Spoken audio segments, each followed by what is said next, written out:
அனைவருக்கும் வணக்கம். ரீசெண்டாக ஒரு நியூஸ் ஒன்று நான் படிச்சிருந்தேன். மரணப்படுக்கையிலும் காதலியை காட்டி கொடுக்காத காதலன். என்னடா விஷயம் பெருசாக இருக்குமேன்னு நினச்சி பார்த்தா, இது உண்மையாக நடந்த சம்பவம். கேரளாவில் ஒரு 2 பேர் லவ் பண்ணியிருந்திருக்காங்க. அந்த பொண்ணுக்கு பார்த்தீங்கன்னா, ரொம்ப நாள் லவ் பண்ணதுக்கப்புறம் ஒரு நல்ல இடத்துல ஒரு புதுசாக ஒரு மாப்பிள்ளை வரன் வந்திருக்கு. இந்த வரன் வந்ததுக்கப்புறம் இந்த பொண்ணு இந்த பையனை இவ்வளோ அவாய்ட் பண்ண பார்த்துருக்காங்க. பட் அவர் ட்ரூவாக இருந்திருக்காரு. ஸோ இவன் இப்படியே விட்டா இவன் நம்மளை விட்டு போக மாட்டான்னு சொல்லி எப்படியாவது கொன்றலான்னு சொல்லி அந்த பொண்ணு பிளான் பண்ணி ஜூஸ்லேயும் கஷாயத்துலேயும் விஷம் கலந்து இந்த பையனை குடிக்க வச்சுருக்காங்க. அந்த பையனும் பாவம் தெரியாமல் அதை குடித்து ரொம்ப வயிறு வலி ஹாஸ்பிட்டலில் போய் அட்மிட் ஆகியிருக்காங்க.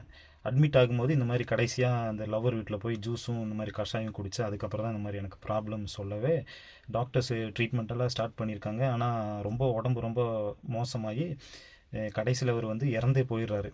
இறந்து போனதுக்கப்புறம் பார்த்திங்கன்னா இந்த பிளட் ரிப்போர்ட்டில் இவருடைய ரத்தத்தில் விஷம் கலந்துருக்குன்றது கன்ஃபார்மாக தெரிய வரவே போலீஸ் இதை கேஸ் எடுத்து அந்த பொண்ணை அரெஸ்ட் பண்ணி என்கொயரியில் முடித்து அரெஸ்ட் பண்ணி கோர்ட்டில் கேஸ் நடக்குது.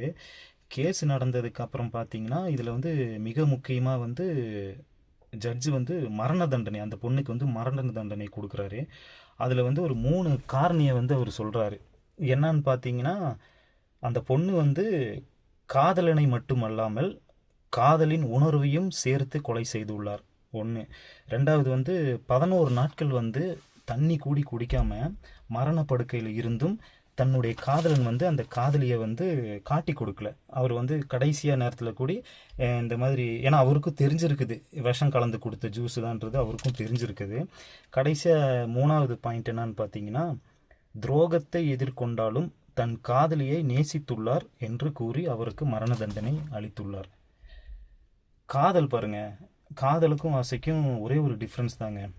காதல் சாகிற வரைக்கும் உண்மையாக இருக்கும். ஆனால் ஆசை பார்த்தீங்கன்னா உண்மையாக இருக்கிறவங்களையும் கொன்றும். இவ்வளோதான் டிஃப்ரென்ஸு. அனைவருக்கும் நன்றி, வணக்கம்.